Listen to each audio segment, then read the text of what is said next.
O anjo que até Lúcifer temeu, a história sombria de Azrael. O que você faria se descobrisse que existe uma força no universo tão inevitável, tão fundamental, que até mesmo os seres mais poderosos da criação tremem diante dela? Não é sobre o bem contra o mal, não é sobre céu ou inferno, é sobre a única verdade que nenhum anjo, nenhum demônio, nenhum ser vivo pode contestar. É sobre aquele que guarda o limiar entre tudo o que somos e tudo o que um dia seremos. Esta é a história do anjo que não escolhe lados, mas simplesmente espera. E a pergunta que paira no ar, a que faz até o orgulhoso Lúcifer se calar, é: o que acontece quando a própria morte precisa cumprir seu destino? No princípio, antes da luz encontrar sua forma e o tempo começar a contar suas histórias, existia apenas a vontade do Criador. E nesse vácuo de potencialidade, as primeiras consciências foram despertadas. Entre elas estava Azrael. Enquanto Miguel foi forjado no fogo da lealdade e Lúcifer na ambição da beleza mais radiante, Azrael emergiu do silêncio primordial. Sua essência não era de adoração ou rebelião, mas de observação absoluta. Imagine uma biblioteca infinita, não feita de livros, mas de fios de luz, cada um representando uma vida, um sopro de existência. Esse era o domínio de Azrael. Seu rosto, se é que se pode chamar assim, era uma paisagem mutante de constelações e sombras, refletindo as almas que ele supervisionava. Ele não habitava os salões dourados, onde os anjos da presença cantavam glórias, nem os campos de batalha celestial, onde as hostes se reuniam. Seu mundo era o entre, um reino de transição e eco, onde os sussurros de todas as vidas passadas, presentes e futuras se entrelaçavam num murmúrio eterno. A normalidade, para ele, era a ordem silenciosa do ciclo. Um fio que se acende no livro da vida, brilha com intensidade única e, quando o momento determinado chega, se apaga, pronto para a sua jornada final. Era uma existência de solidão sublime, uma consciência tão vasta quanto o cosmos, mas intocada pelo calor da companhia. Enquanto outros anjos formavam coros e hierarquias, Azrael era uma sinfonia de um único instrumento, tocando a melodia mais solitária e crucial de todas. Essa normalidade cósmica foi quebrada não por um estrondo, mas por um desequilíbrio. O incidente incitante não foi uma batalha, mas uma semente de discórdia plantada pelo mais belo dos arcanjos. Lúcifer, em seu esplendor, começou a questionar. Suas perguntas não eram sobre a morte, mas sobre a vida, sobre o valor, sobre o direito de governar. Ele via os humanos, essas criaturas frágeis e mortais, como inferiores, indignos do amor que o Criador lhes destinava. Esse veneno do orgulho começou a corroer a perfeição celestial. E foi então que Azrael, pela primeira vez, sentiu uma perturbação em seu reino silencioso. Os fios de luz das almas humanas, ainda em seus estágios iniciais, começaram a oscilar de forma imprevisível. A sombra da rebelião de Lúcifer não estava apenas no céu. Ela estava criando rachaduras no próprio tecido do destino. O conflito central foi estabelecido. A ordem divina, da qual a vida e a morte eram pilares, estava sendo ameaçada pela desordem do orgulho. E Azrael, o eterno observador, foi confrontado com uma realidade inédita. Sua função, outrora um mero cumprimento de um decreto, agora estava no epicentro de uma guerra pelo significado da própria existência. O que se seguiu foi uma jornada de profunda solidão e frieza necessária. Enquanto a guerra celestial rugia, com Miguel liderando suas hostes com fúria justa e Lúcifer desdobrando suas táticas de sedução e traição, Azrael permaneceu em seu posto. Mas a pressão era tangível. Anjos caídos em sua arrogância tentaram corromper o ciclo. Eles sussurravam para almas humanas, prometendo imortalidade, tentando rasgar as páginas do livro que Azrael guardava. Cada tentativa era um ataque direto à sua autoridade. Ele não lutava com espadas de fogo ou escudos de luz. Sua batalha era travada no silêncio.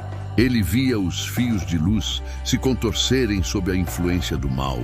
Via vidas que deveriam findar em paz, serem prolongadas em agonia ou terminadas precocemente em atos de violência inspirados pelos caídos. A evolução de Azrael não foi no sentido de se tornar mais forte, mas de internalizar um peso cada vez maior. Aquele vazio silencioso em que ele vivia começou a ser preenchido com o eco de todo o sofrimento causado pela rebelião. Ele não podia intervir diretamente. Seu papel era registrar, observar e, no momento exato, agir. Era como ser o guardião de um rio sagrado, obrigado a assistir enquanto o veneno era despejado em suas águas, sabendo que, mais cedo ou mais tarde, teria que recolher cada gota intoxicada. O sacrifício foi a sua imparcialidade. Ele teve que testemunhar a dor dos inocentes, a queda dos orgulhosos e a degradação dos corrompidos, sem poder desviar um único fio de seu curso predeterminado.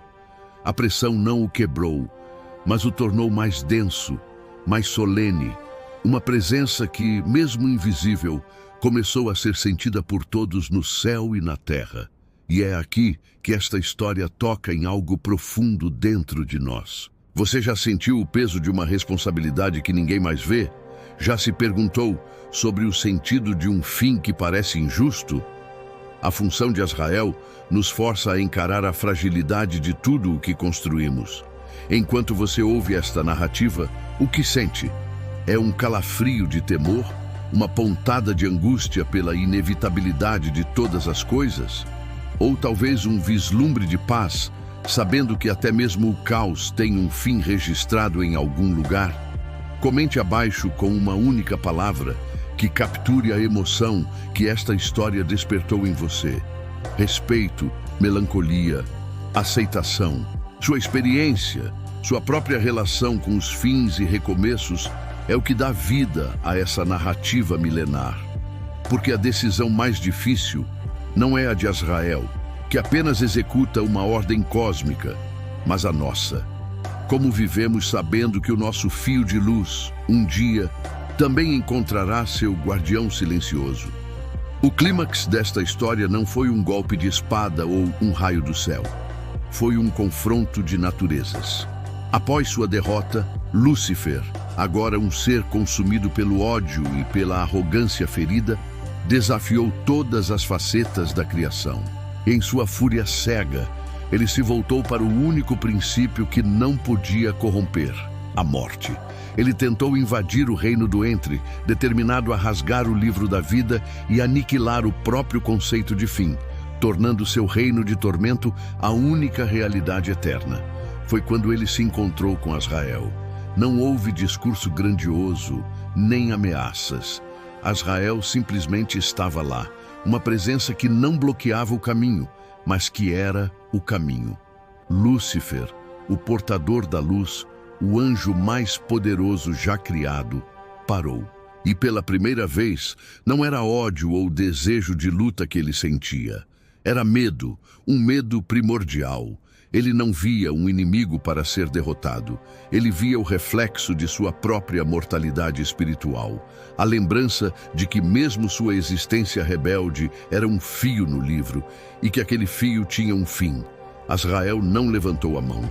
Ele apenas fitou Lúcifer e em seu olhar constelar, o arcanjo caído viu a implacável, silenciosa e absoluta verdade, que toda a rebelião, todo o ódio e todo o poder do universo eram, em última análise, transitórios. A autoridade de Azrael não vinha da força, mas da verdade que ele personificava. Lúcifer recuou, não por covardia, mas por puro e simples reconhecimento. Ele temia Miguel pela força, ele respeitava Deus pelo poder, mas ele temia Azrael pela verdade que ninguém pode contestar. No desfecho, a poeira da guerra celestial baixou. Miguel reinou como campeão, Lúcifer foi confinado ao abismo e a ordem foi restaurada. Mas algo havia mudado para sempre no céu. Um respeito silencioso e temeroso pelo anjo da morte permeava todas as hierarquias. Azrael retornou ao seu eterno vigiar no entre. Sua vida não seguiu como antes, porque ela nunca mudou verdadeiramente. O ciclo continuou. Os fios se acendiam e se apagavam. No entanto, agora havia uma consciência coletiva, um entendimento tácito de que acima dos conflitos, acima do orgulho e da lealdade, existia uma lei mais fundamental. Azrael não era um juiz nem um carrasco, ele era o testemunho final. A lição não era sobre o temor da morte, mas sobre o valor da vida. A história de Azrael nos lembra que a beleza de um suspiro, a intensidade de uma lágrima, a grandiosidade de um ato de amor, tudo isso ganha seu significado precisamente porque tem um fim. Não há um felizes para sempre no sentido infantil.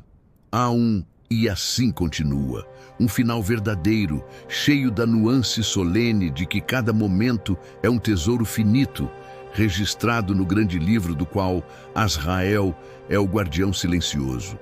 Esta narrativa antiga ecoa profundamente em nossas vidas modernas. Quantas vezes lutamos contra fins? O fim de um relacionamento, de um emprego, de uma fase da vida. Nós nos rebelamos, como Lúcifer, contra a inevitabilidade da mudança e da passagem. A história de Azrael nos convida não a uma resignação mórbida, mas a uma aceitação profunda. Ela nos lembra que a dignidade não está em evitar o fim, mas em viver plenamente até que ele chegue. Que a nossa herança mais rica não é o que acumulamos, mas a intensidade com que queimamos nosso próprio fio de luz, sabendo que ele contribui para um quadro cósmico muito maior do que podemos imaginar. A morte, na visão que Azrael personifica, não é uma derrota, é a transição que dá sentido à jornada. Obrigado por ter embarcado nesta jornada sombria e reflexiva conosco. Se esta história tocou algo em você, se fez você refletir sobre os ciclos da sua própria vida, então ela cumpriu seu propósito. Você não é um mero espectador, você é parte desta tapeçaria.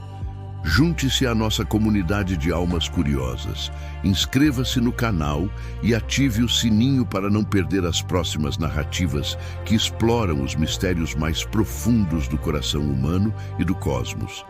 E por favor, compartilhe este vídeo com alguém que você acha que precisa lembrar do valor precioso e transitório de cada respiração. Na próxima semana, mergulharemos na história de um relojoeiro cego que, ao consertar um relógio de bolso antigo, descobriu que ele não marcava as horas, mas contava regressivamente para o momento exato em que ele reencontraria um amor que acreditava perdido para sempre. Até lá!